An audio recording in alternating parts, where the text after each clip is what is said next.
আপনি কি জানেন দোলের আগের দিন কেন ন্যাড়া পোড়া বা বুড়ির ঘর পোড়ানো হয়? পুরাণ মতে হিরণ্যকশিপু নামে এক অসুর ভগবান ব্রহ্মার কাছ থেকে বর চেয়ে নেন যে জলে স্থলে ঘরে বাইরে দিনে বা রাতে কোনো অস্ত্র দ্বারা দেবদৈত্য কেউ তাকে কোনো দিন বধ করতে পারবে না। তার রাজ্যে যত হরিভক্ত ছিল সকলকে সে কারাগারে নিক্ষেপ করে। সারাদিন হরির নাম করার জন্য তার পুত্র প্রহ্লাদকে নানাভাবে হত্যার চেষ্টা করে। শ্রীহরির কৃপায় প্রহ্লাদ বারবার রক্ষা পেয়ে যেত।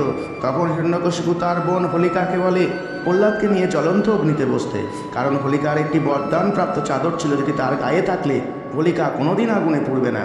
দাদার কথা মতো হিরণ্যকশিপুর আদেশ মেনে হোলিকা প্রহ্লাদকে নিয়ে যেই আগুনে প্রবেশ করলো, তখন শ্রীহরির কৃপায় ভক্ত প্রহ্লাদের গায়ে একটু আগুনের আঁচও লাগলো না। আর অন্যদিকে হোলিকা আগুনে ভস্ম হয়ে গেল। তখন থেকেই আমাদের দেশে হোলিকা দহন বানের উৎসব পালিত হয়ে আসছে, যা অশুভ শক্তির ওপর শুভ শক্তি জয়কে প্রতীক রূপে গণ্য করা হয়। আপনি যদি রাধাকৃষ্ণের ভক্ত হন, অবশ্যই লিখবেন